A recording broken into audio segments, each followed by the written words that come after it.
the boy travels to another world with his classmates, who surprisingly discover that the boy is familiar with everything in this world and even possesses a harem. Among his harem members, there is a human beautiful swordswoman, a sexy and powerful demon queen, and even the strongest sea monster in the legend, Leviathan. He vows to attract more girls to his harem. Can he succeed? Like and subscribe. And let's start today's recap.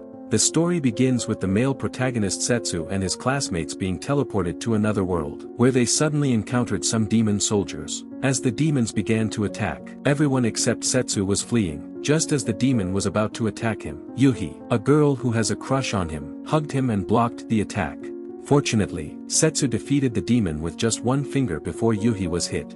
She hadn't figured out what has happened when Setsu took her and other classmates to flee away. Just then, the soldiers of the human kingdom rushed to the battlefield, blocking the demons for the students. The commander of the kingdom, Elka, then arrived on the battlefield, ordering all students to retreat to safety. After this, the king of the kingdom received the students. They were treated as heroes from another world. 5 years ago, there had been a hero from Earth, and he helped the kingdom defeat the demons. However, he had disappeared since then. Not long ago, the demons reappeared, while these students followed to show up, which made the royal family of the kingdom believe that they were the heroes who could fight the demons. Henceforth, under the guidance of the royal family, Setsu and his fellow classmates embarked on rigorous training to bolster their combat prowess. They were tasked with mastering swordsmanship and magic, with their efforts aimed at surviving the impending clash with the demons. However, Setsu held a different perspective, deeming training unnecessary and resorting to sneaking away. It was during this time that Elka stumbled upon Setsu and promptly instructed him to return to his training. To everyone's surprise, Setsu took it a step further, proposing that he would comply with her commands only if she could defeat him.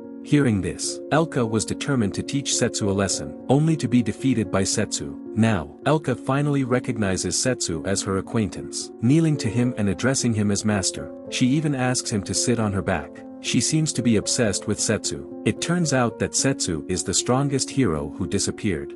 Last time, his strongest enemy was Toma. When Setsu encountered the demons with his classmates, he could feel Toma's magic. He vows to totally defeat Toma this time and then travel around the world. Then the king calls a meeting. 5 years ago, with the help of Setsu, humans signed a peace treaty with the demon race. But now they have taken the initiative to attack humans. So the king decides to go to war with the demons again. For this, Yuhi has been training hard, and she has mastered elementary magic. Actually, Setsu harbors a strong reluctance for humans to engage in another conflict with the demons, fueled by his conviction that the demon race shares a similar sentiment. He suspects that all of this could be part of Toma's scheme. As a result, Setsu rallies his former comrades, urging their assistance in stalling the impending war. Meanwhile, he himself takes on the responsibility of delving into the situation and intervening to put an end to it. But before that, Setsu must get his former weapon first, so he sneaks into the palace with his teammates. They stun the guards and manage to get Setsu's weapon, a huge sword. On the same day, Setsu says goodbye to his teammates. Just then, Yuhi suddenly comes to the gate for Setsu. She thinks it is dangerous for Setsu to leave alone and wants to go with him. Setsu can only reveal to Yuhi that this is his second visit to this world. He promises to Yuhi that when she becomes stronger, he will take her on adventures. Then, Setsu leaves the kingdom and embarks on a perilous journey alone. Many years ago, there was a well-known jewelry craftsman who lived with his granddaughter Ruri. He made top-quality jewelry, but he was eccentric, as he was reluctant to sell his work to people who couldn't understand its real value. One day, a young adventurer wanted to buy a jewelry, but the craftsman thought the adventurer was too young and unknowledgeable, thus rejecting to sell it to him. It wasn't until the adventurer came up with a lot of money that the craftsman agreed to the deal. Subsequently, the craftsman passed away, leaving behind his granddaughter Ruri. After attending his funeral, Ruri resolved to honor her his final wishes and embarked on a journey laden with an assortment of baggage. However, she encounters a colossal wild boar while driving a carriage through the woods. When she's about to become the beast's meal, Setsu intervenes, vanquishing the monster and rescuing her. As it happens, Setsu was en route to the demon continent when he chanced upon Ruri's perilous situation. He proceeds to caution Ruri about the danger of embarking on a solitary journey, to which Ruri assents. However, she struggles to find a suitable guardian for herself. She then suggests hiring Setsu, who turns down the offer citing pressing matters. Nonetheless, he consents to accompany her to the next town. Setsu asks Ruri to ditch her luggage and leave only the most important item. So Ruri takes only one bag, which contains the last precious work of her grandfather.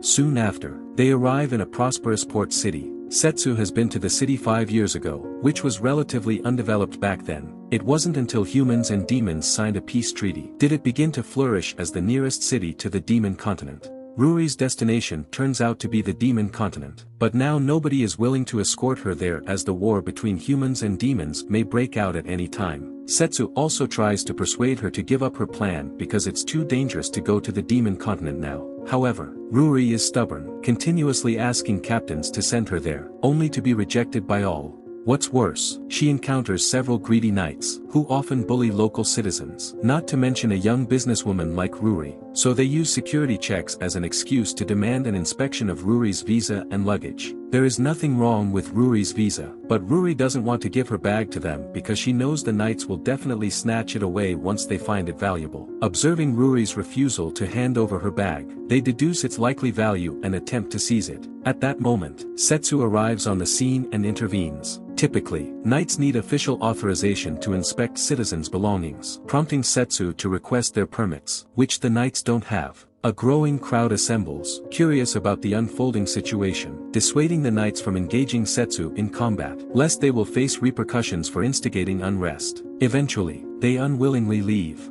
To show her gratitude to Setsu, Ruri invites him to dinner. Ruri is actually a little surprised, because Setsu, as an adventurer, turns out to be more familiar with the laws of the kingdom than she is. Setsu explains that it was one of his old friends who told him that. As Ruri didn't find anyone willing to send her to the demon continent, she decides to buy a ship directly tomorrow to complete this important task. Setsu is touched by Ruri's determination, and as he is also heading to the demon continent, he offers to take Ruri with him. Hearing this, Ruri is quite happy. That night, they check into a hotel. Before Ruri goes to take a shower, she entrusts Setsu to take care of her important item, which turns out to be the jewelry Setsu bought before. Ruri tells Setsu that it was her grandfather's best work. For some reason, it was handed over to her grandfather for repair after the sale, but her grandfather passed away just after repairing it, so she needs to return the jewelry to its owner, which is also Grandpa's last wish. As Ruri is in the shower, Setsu checks the jewelry. He has given it to a demon girl, and if it was damaged, the demon girl was likely injured as well. Setsu is worried about this. That night, the knights they met during the day come to the hotel, trying to teach Setsu a lesson and loot Ruri's bag under the pretext of checking up on the hotel rooms. Setsu senses that in advance, so he flees with Ruri. The knights begin to pursue Setsu, who does not want to kill them, and thus instead of fighting back, he just keeps running. Reaching the brink of the city wall where escape seems impossible, the knights anticipate that Setsu has no choice but to surrender. Much to their astonishment, Setsu leaps off the wall alongside Ruri. Unexpectedly, the legendary monster, Leviathan, surfaces from the sea, seizing the duo and transporting them to the demon continent. Puzzled and taken aback, the soldiers are left with no choice but to perceive the unfolding events as an illusion.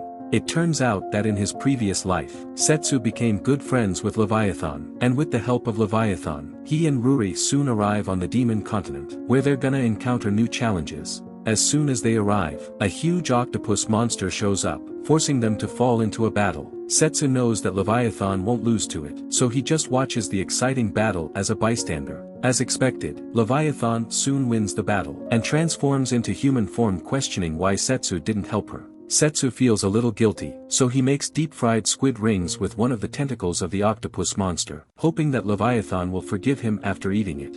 Leviathan likes the snack, so she forgives Setsu. She is then surprised to learn that Ruri comes here to give the jewelry back to its owner, who turns out to be the demon lord. Ruri didn't know about it, and she now feels shocked and a bit scared. As Ruri and Setsu begin their travels, Leviathan expresses a desire to return to the ocean. In the midst of their departure, Setsu extends an invitation to her, suggesting they travel together. After a brief contemplation, she agrees to the proposal. Suddenly, a group of demon children approach. Setsu offers them the fried squid rings, bringing smiles to their faces as they eagerly devour the treat. The children then inquire if Setsu could assist in transporting an octopus to their village, to which Setsu readily agrees. The main industry of the children's village was fishing. Recently, because of the appearance of the octopus monster, the villagers have been unable to fish, and famine seems to be approaching, so when Setsu brings the body of the octopus to them, they are so happy and grateful. That night, the villagers throw a big party for the arrival of Setsu and Leviathan. As they are happily enjoying the cuisine Setsu made, a demon general comes nearby. It turns out that when he saw the smoke and fire, he assumed the humans had begun to attack, thus rushing over to defend against the aggression. Meanwhile, Ruri and Leviathan are chatting, and Leviathan mentions Setsu's past. Many years ago, she and Setsu had an adventure together, which brought them to be close friends. She also reveals to Ruri that Setsu is the legendary hero. From Leviathan's expression, Ruri can tell she has fallen in love with Setsu. At that very moment, the conversation is abruptly interrupted by the arrival of the demon general, who breaks into the village. To his astonishment, he discovers that the village is not under attack but rather hosting a festive gathering. Following the festivities, the demon general extends his apologies to both Leviathan and Setsu while also seeking their assistance. As it turns out, the demon lord faces the impending prospect of marrying a human merchant. A month ago, human forces launched an assault on the demon continent. Despite the eventual victory of the demons over the human soldiers, the demon lord is resolute in avoiding further conflict with humans. In this context, the merchant proposed an intriguing solution. He could use his considerable influence to halt the war, under the condition that the demon lord weds him. This leaves Setsu taken aback, as he hasn't anticipated a mere human merchant wielding such significant sway. Later, he learns that the merchant happens to be the wealthiest man among humankind. What's worse, the merchant is very perverted. He does not really want to marry the demon lord, but intends to make her become his slave and satisfy his perverted desires. Setsu is so angry that he vows to sabotage the merchant's scheme and protect the demon lord from harm. Therefore, Setsu and Leviathan set off that night. Without Ruri, as she is too slow, the wedding is about to begin, so they have to rush to the demon lord's castle as fast as possible. On the way to the castle, they encounter a lot of monsters, which of course pose no threats to them. After defeating the monsters, Setsu begins to analyze recent events. Both humans and demons have been attacked by each other, and both believe that it is the other who wants to start a war. Apparently, a third party has manipulated a group of soldiers to start a war between humans and demons. Added to the fact that the merchant may get a lot of benefits from this war, he is very suspicious. Setsu decides to investigate the conspiracy after sabotaging the wedding. Soon, Setsu and Leviathan reach the demon lord's castle. Years ago, the castle remained off-limits to humans due to the incessant conflict between demons and humans, which persisted until the arrival of a human hero. Following the war, this hero presented the demon lord with a precious piece of jewelry, a gift that held profound significance as she had fallen deeply in love with the hero. Unbeknownst to her, that hero was none other than Setsu in his previous life. Returning to Earth, Setsu had vanished from her view, plunging the demon lord into a profound sense of sorrow.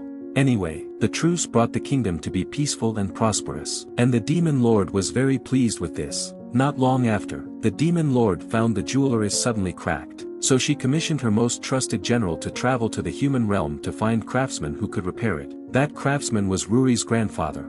Before she could get the repaired jewelry, some human soldiers attacked the demon continent, which shocked and enraged the demon lord. But instead of declaring a war with humans, she remained calm, because she was aware that another war would bring both sides terrible casualties. Just when the demon lord was troubled, the richest merchant of mankind suddenly visited. The merchant offered to marry the demon lord, and promised that he would use his influence to prevent the outbreak of war. But the merchant is a real pervert. His real intention was to make the demon lord a slave to satisfy his perverted desires. He took out a necklace instead of a wedding ring, asking the demon lord to put it on so that she would be controlled by the cursed necklace and obey whatever he orders. All the demon ministers did not agree with the marriage, preferring to go to war with humans, but to maintain the peace, the demon lord had no other choice. In the end, she decided to sacrifice her happiness to save the entire kingdom.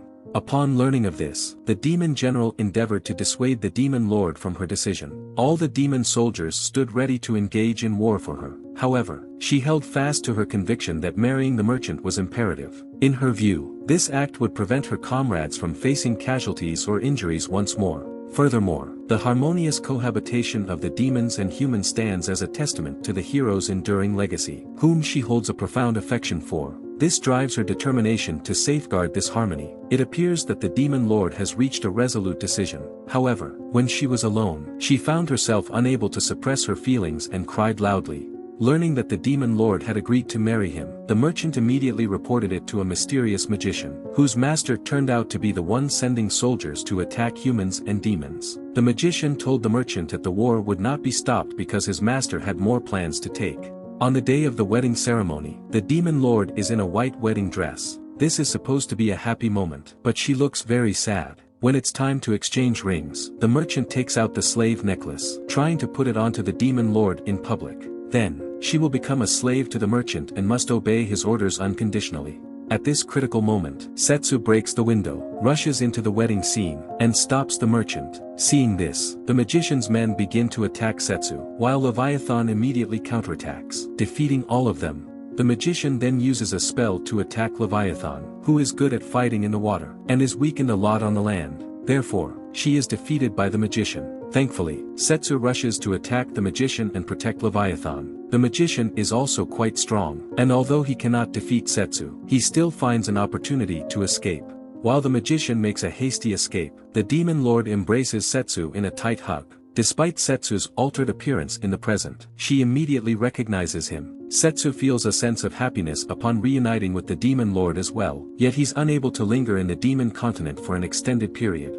Sensing a striking similarity between the magician's magic and Toma's, Setsu deduces the magician's likely Toma's underling. Driven by this realization, Setsu resolves to journey to the beast realm, aiming to alert the beastman's king about the impending scheme orchestrated by Toma. Before he sets off, Ruri shows up here. She gives the jewelry to Setsu and asks him to hand it on to the demon lord. When he once again presents it to the demon lord, she is very touched. The demon lord desperately wants to travel with Setsu, but she has too many important government affairs to deal with, and must stay in her kingdom and protect her people. Meanwhile, she invites Ruri to open a jewelry store in the demon continent, and Ruri happily accepts the invitation, but it means she has to leave Setsu's team.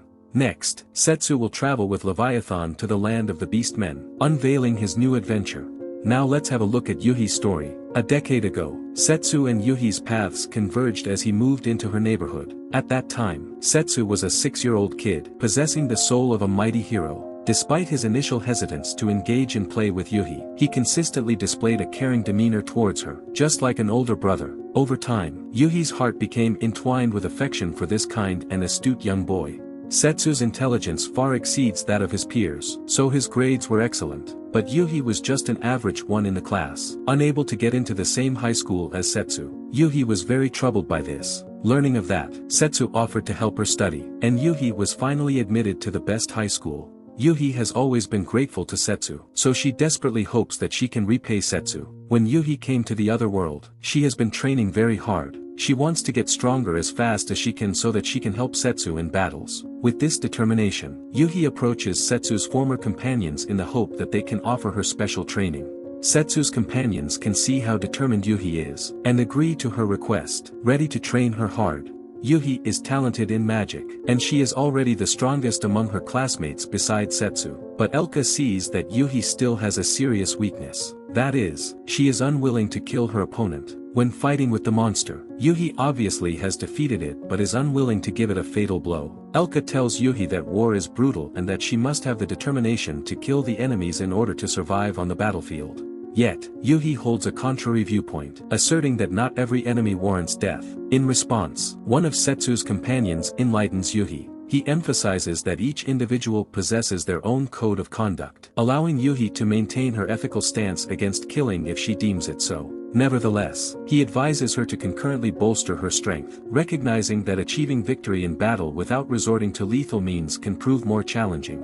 Listening to it, Yuhi soon makes up her mind. She starts training harder to become stronger, and her intention is not to kill, but to win without slaughtering. She wants to be strong enough and have better control over the power of magic so that she can defeat enemies while keeping them alive. Elka approves of Yuhi's rules, and she believes that Yuhi is similar to Setsu, powerful and kind. Eventually, she will become a strong hero like Setsu. Setsu and Leviathan left the demon continent for the Beastman kingdom. During the trip, Leviathan has been snacking and seems very lazy. Setsu thinks that Leviathan is too relaxed, warning her that there is still a long way to go, and they should be vigilant. But Leviathan asks him to relax, because she doesn't think they would encounter any enemies. Just then, the carriage suddenly stops. It turns out that 2 demon girls also want to ride in the carriage. When Setsu sees one of the girls, he is surprised to discover that she is his former student, Ali Z. In Setsu's previous life, he imparted combat skills to Ali Z, forging a deep bond between them. Another girl is Amel, a friend of Al-Aziz. Upon Setsu's revelation about his reincarnation, Al-Aziz comprehends the reason for his altered appearance. Subsequently, Setsu extends an invitation for Al-Aziz to accompany him on a journey to the Beastman Kingdom, only to be met with refusal. Al-Aziz cites an ongoing task as her rationale for declining the offer.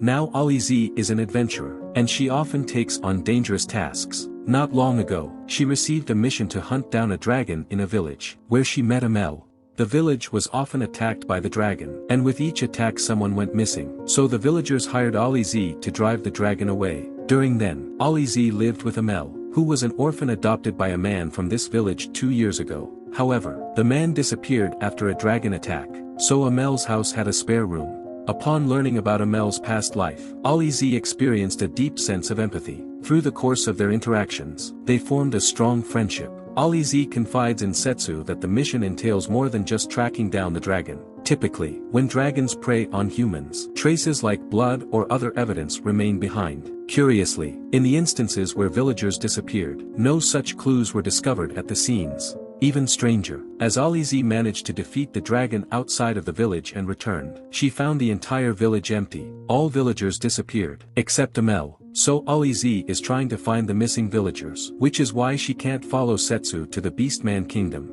Leviathan speculates that there may be an evil magician in the village who turned the villagers into zombies, but Setsu thinks this is unlikely to happen, because there would definitely be traces if they were turned into zombies. Leviathan then says perhaps a siren has seduced the people and made them leave the village, while Amel dismisses this speculation, because with her excellent sense of smell, she would have found it out based on the fishy smell the monsters from the sea have. As she finishes the words, Amel suddenly realizes this may hurt Leviathan's self-esteem, and hurriedly explains that Leviathan has no fishy smell though she comes from the sea. Right at that moment, Setsu comes up with an alternative guess that it might be aliens who abducted the villagers. The concept of aliens remains unfamiliar to the others, prompting Setsu to explain it to them. However, he doesn't truly harbor the belief that aliens are responsible for the disappearances and says it is his joke. In his pursuit of the truth, Setsu adopts a more earnest approach to his analysis. Ordinarily, dragons don't target humans due to hunger, preferring instead to prey on untamed or domestic creatures. Yet, they are readily enticed by magic, and any employment of magic in proximity to a dragon could trigger an aggressive response. Therefore, those villagers were surely not preyed on by the dragon, and their disappearance was the reason why the dragon attacked the village. Someone used magic to kidnap the villagers, and this person turns out to be Amel. When talking about Siren just now, Amel emphasized that Leviathan didn't smell fishy, but Leviathan, as the most powerful monster, looks no different from ordinary demons after she transforms. Even Al-Aziz didn't know who Leviathan was, while Amel immediately indicated she was from the sea. Facing the accusation, Amel no longer hides her true identity, immediately turning into a dragon to attack Setsu. Setsu defeats Amel with his companions, and Al-Aziz kills her with her own hands. After that, Setsu and Leviathan continue their journey, while Al-Aziz returns to the village to find the missing villagers. However, she encounters Amel once again. It turns out what she killed was just a doll with magic power, and the real Amel is Toma's subordinate, Melur. She kidnapped the villagers to turn them into magic dolls, ordering them to attack human and demon soldiers. In such a situation, Al-Aziz will most likely be kidnapped and turned into a doll.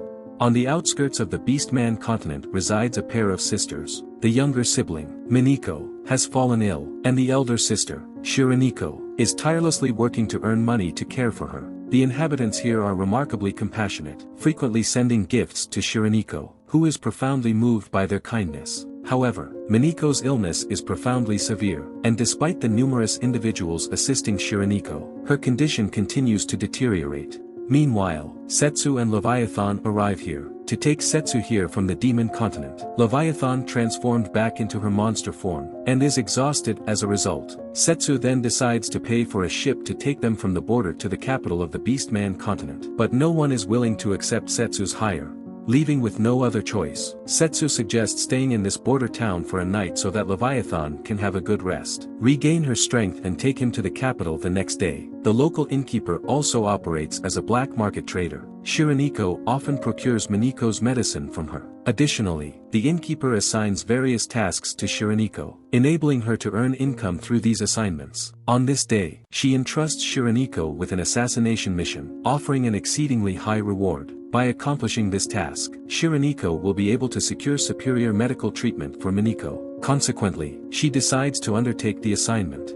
Then, we see Setsu and Leviathan come to the hotel, where they book a double bedroom. Shironiko is surprised to discover that Setsu is her target. Shironiko is kind indeed, so she is hesitant at first. She does not want to kill, but Miniko's condition has been getting worse, and she finally decides to complete the task. At night, the innkeeper lets Shironiko in. Shironiko is grateful to the innkeeper who has been taking care of her and Miniko. Before taking the key, she promises to repay the innkeeper when she gets the commission. The innkeeper is so happy, and agrees to celebrate with Shironiko when the mission is completed. Shironiko then sneaks into Setsu's room, attacking him. However, what she attacked was just the quilt, and the real Setsu has been ready for dealing with the assassination. He kicks Shironiko out of the hotel and defeats her. As Setsu stuns Shironiko, he senses the cursed magic on her. Using the power of cursed magic, Setsu locates Shironiko's residence and uncovers that Shironiko has taken on the assassination task solely to fund Miniko's treatment. Setsu informs them that, in reality, Miniko isn't actually sick, and she has been cursed. Setsu possesses the ability to dispel the curse afflicting Miniko. Upon learning of this, Shironiko expresses her willingness to fulfill any future requests from Setsu, should he successfully cure Miniko. Then he summons a special sword with a mouth that is capable of devouring curses. Just then, the innkeeper attacks Setsu, and Shironiko blocks the attack for Setsu with her own body. It turns out that the innkeeper is Toma's subordinate. It was she who cursed Miniko so that she could slave Shironiko to do anything. As Setsu is removing Miniko's curse, Leviathan takes over the innkeeper. The innkeeper excels at ninjutsu-like skills, creating copies to attack Leviathan, who on the other hand, specializes in water spells, summoning a large amount of water and destroying all the copies in an instant. Soon after, Leviathan defeats the innkeeper. Shironiko can't understand why the innkeeper would do such an evil thing. Though defeated this time, the innkeeper is still confident and loyal to her master, Toma, claiming that Toma will eventually become God and destroy the world. Finishing her words, the innkeeper takes out a ball, and disappears in glaring lights. Meanwhile, Setsu has removed the curse from Miniko and takes her to Shironiko, who can't help but hug Miniko tightly, shedding tears of happiness. On the following day, Setsu and Leviathan find a boat willing to transport them. Leviathan didn't rest well last night and engaged in a battle, leaving her fatigued. Hence, they opt to journey to the capital by boat. In gratitude for Setsu's assistance, Shironiko and Miniko voluntarily assume the role of guides, accompanying Setsu to the capital of the Beastman continent. In this way, Setsu has two more comrades, and they will embark on the rest of their journey together. Setsu once lived in Beastman continent in his previous life and became very good friends with Roa, the princess of Beastmen. All beastmen worship strength and love the strong.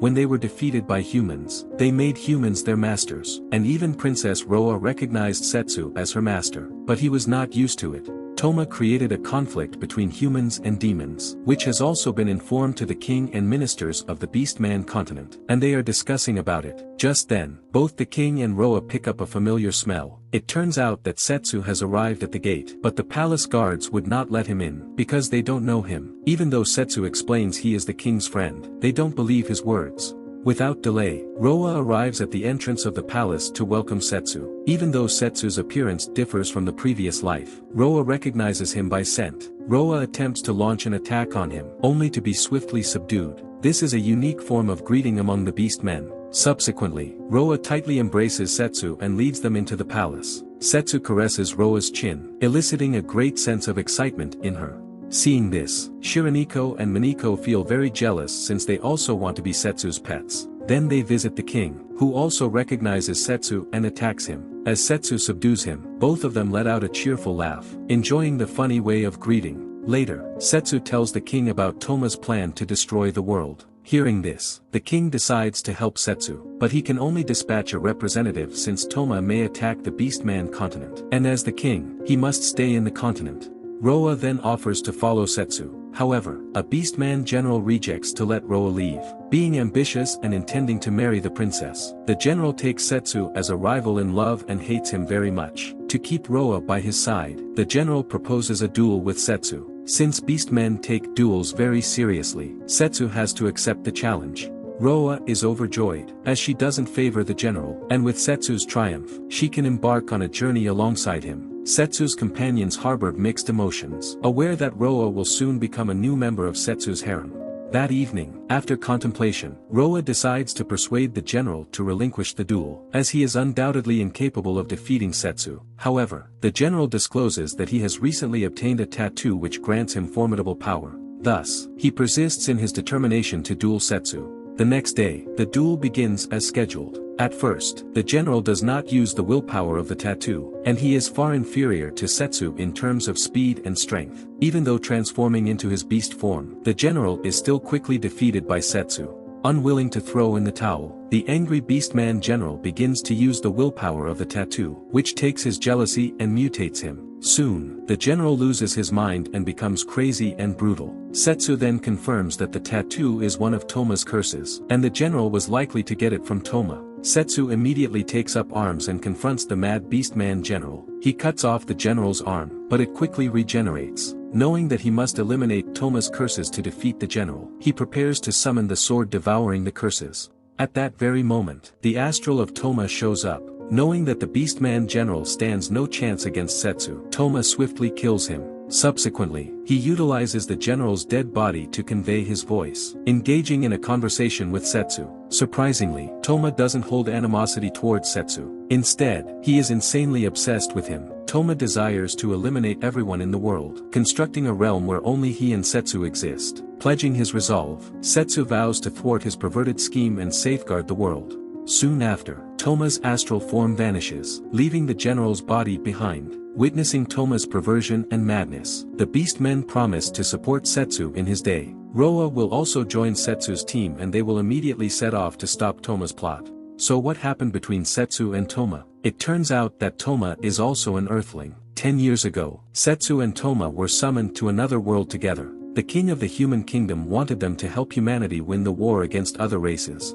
Setsu was brave and strong, while Toma was introverted and weak. As a result, Setsu quickly adapted to life in another world. He began to train hard for the upcoming war. But Toma was very uncomfortable with this world. He neither wanted to fight nor go to war. Setsu tried to cheer him up, and together they train in the hope of stopping the war. In the process, they became good friends. With Setsu's encouragement, Toma gradually became more active. After a period of training, Setsu's strength had greatly improved. He wanted to leave the kingdom, tour the world and try to stop the war. Toma was not strong enough to fight the enemy at that time, so instead of leaving with Setsu, he stayed in the kingdom to continue training. On Setsu's departure, Toma promised Setsu that he would try his best to become stronger, and one day he would be able to help Setsu stop the war. After that, Setsu set off with a few teammates. As he promised, Toma trained very hard. He grew to be stronger and stronger, and finally became a general of the kingdom. Toma started to look forward to reuniting with Setsu, as he was finally strong enough to stand by his side.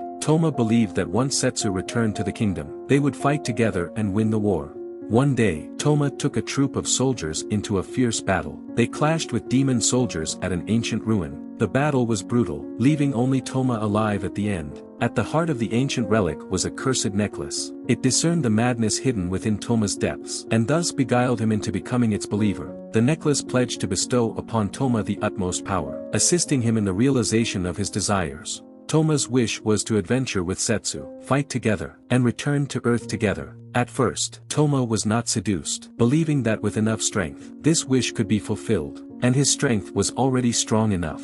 But then the coming news broke Toma. It turned out that the war was over. Demons, beastmen, and humans were about to send representatives to sign a peace agreement, and the person who facilitated this agreement was none other than Setsu. During his travels, he met partners from different races and ended the war through them. In Toma's eyes, Setsu had betrayed him by doing so. They agreed to fight together, while Setsu ended the war alone. Setsu gained a lot of partners, while Toma was not one of them. Toma felt disappointed, jealous and angry. On the night of the peace negotiation, everyone was celebrating the arrival of peace, but Toma wasn't happy at all. he came to Setsu, trying one last time for his dream, for which he was willing to accept the condition proposed by the evil necklace. Toma told Setsu that he knew there was a way to get them back to Earth. However, Setsu did not accept Toma's invitation. He had just ended the war, and hoped to continue exploring this world and enjoy life here. At this moment, Toma was completely seduced by the evil necklace. He believed that it were Setsu's partners who made Setsu reluctant to return to Earth with him, so he decided to kill everyone so that he could return to Earth with Setsu.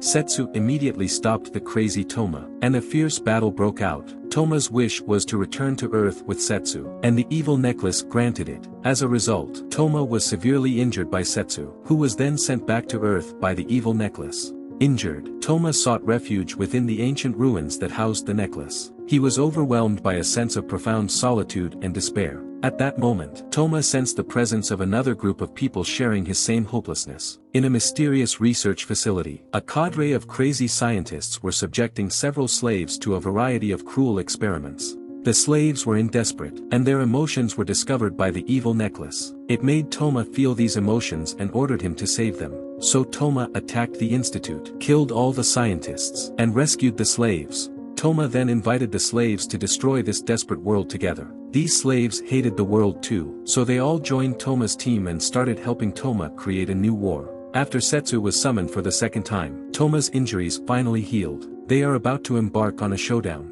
Because of Toma's provocation, the rulers of the human kingdom finally decided to start a war with the demons. Setsu's former teammates have to join the war, but knowing that it is Toma's plot, they agree not to kill the demon soldiers as far as possible. Setsu's classmates also join the army. On the battlefield, they show great combat effectiveness, but their weakness is their lack of experience in war, so they often panic excessively when facing the enemy. This leads them to want to kill the captured demon soldiers. Fortunately, Yuhi convinces them to remain kind and upright, keeping the demon soldiers alive. Due to the large gap in strength, the human army quickly achieves victory. At this moment, Setsu's companion Alize shows up on the battlefield. We see her summon a lot of doll soldiers, ordering them to kill both humans and demons. It turns out that she has been hypnotized by Melure, and is now a killing maniac. Setsu's teammates are good friends with Alize, but she no longer recognizes them. In this case, they have to fight Alize, and they also want to find a chance to beat Melure and get Alize back to normal. Melure summons many monsters, which are quickly defeated. Even Alize is knocked unconscious. Then, Elka pierces Melure's body with her sword, destroying her magic power. However, Melure's body has undergone modification, which grants her unique abilities. Subsequently, Melure employs her remaining magic power to summon a chimera. This chimera surpasses the preceding monsters in power, plunging the group into a tough battle. At this juncture, Alize regains consciousness and reclaims her sanity. She suddenly jumps on Chimera and kills Melure. After Melure died, Chimera loses its magic power and turns into a stone. This battle puts Setsu's teammates into extreme exhaustion and they struggle to keep fighting. But Toma's other subordinate appears, with a scar on his face, and he seems to be stronger than Melure.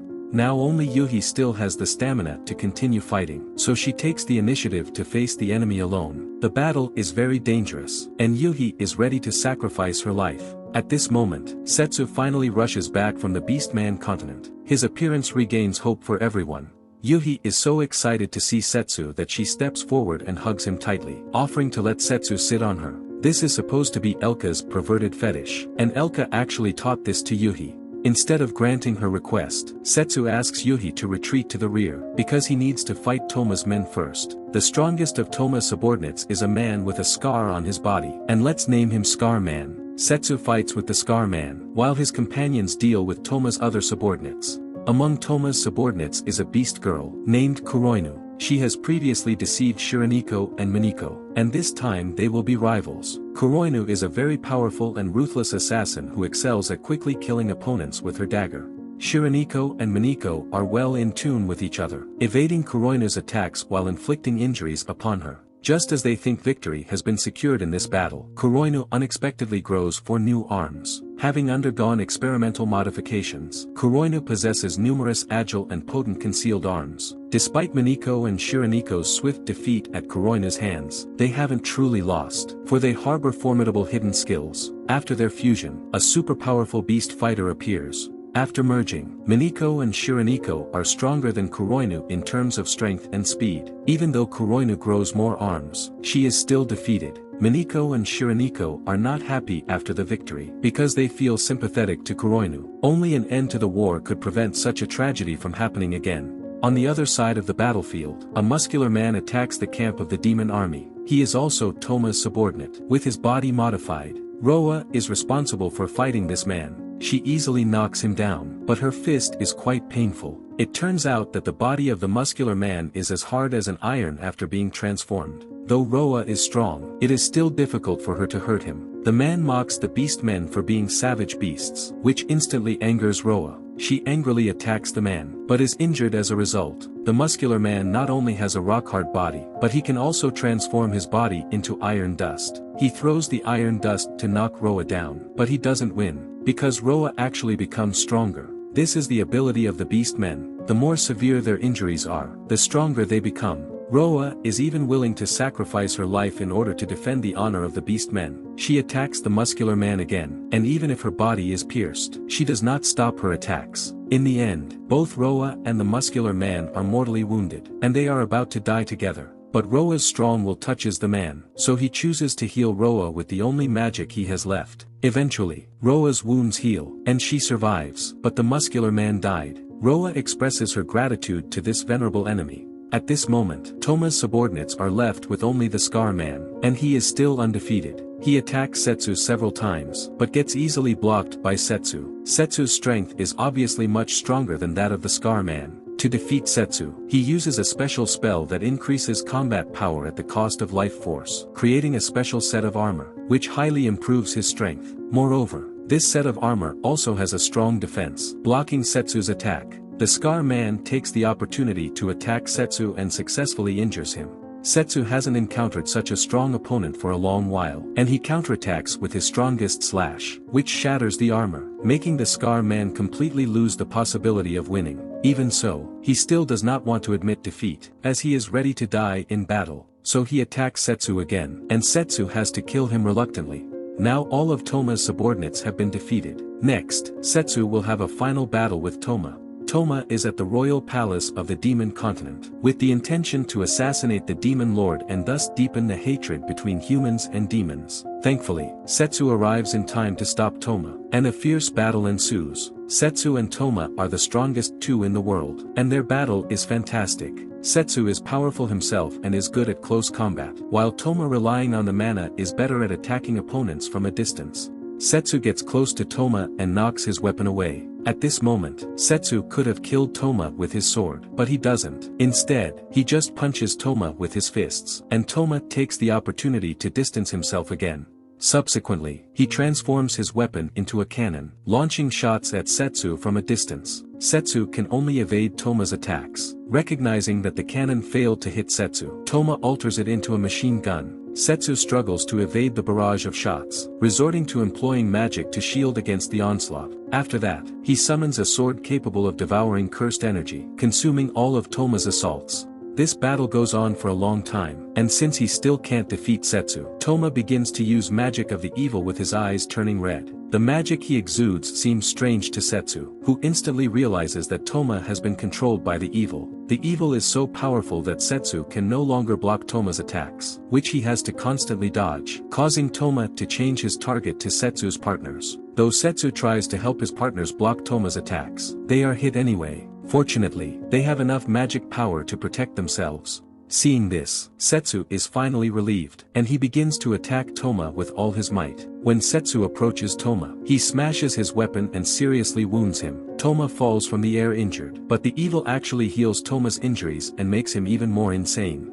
After summoning a more formidable weapon, Toma manages to injure Setsu this time. As a result, Setsu falls to the ground. Toma believes he has emerged victorious, displaying immense elation. Yet, Setsu hasn't given up. He casts magic to immobilize Toma, subsequently delivering a final, most potent strike to utterly defeat him. As the evil disappears, Toma finally regains his true nature, but he has committed too many crimes. Instead of killing Toma, Setsu decides to forgive him. At this moment, Toma feels so guilty and touched. After that, Toma is put in jail, Consulting with the leaders of many kingdoms, Setsu decides to let Toma use all his mana to teleport Setsu's classmates back to Earth. As for Toma himself, he can also return to Earth with them, but he doesn't. After the teleporting, Toma embarks on a journey on his own, hoping to help as many people as possible to atone for the sins he has committed. Setsu and Yuhi chose to remain in this world, opting to continue living here. This time, Setsu no longer bears the weighty responsibility of saving the world. Able to leisurely relish a carefree life, Setsu and Yuhi, together, visit their former companions. Leviathan continues to safeguard peace across the oceans. Under the reign of the Demon Lord, the Demon Continent grows increasingly prosperous. Ruri establishes a mobile restaurant, specializing in human cuisine. Shiraniko and Miniko become Roa's guardians, joining forces to advance the Beastman continent. After visiting their companions, Setsu and Yuhi will resume their journey. This journey is marked by happiness and serenity, which is an ideal experience for these youthful lovers. That brings the end of the story. This anime is unique and interesting. Setsu is different from the other protagonists. He doesn't need to change from a weak person to a strong one, as he has undergone this during his prior arrival in another world. This time, he only needs to rectify past regrets using his most powerful abilities. As I watch Setsu's journey, I always think of his first arrival in this world, and I believe that must be a very interesting story as well. Well, today's video ends here. Thanks for watching. Don't forget to like and subscribe. Your support means a lot to me, and I hope my channel will be better. Bye.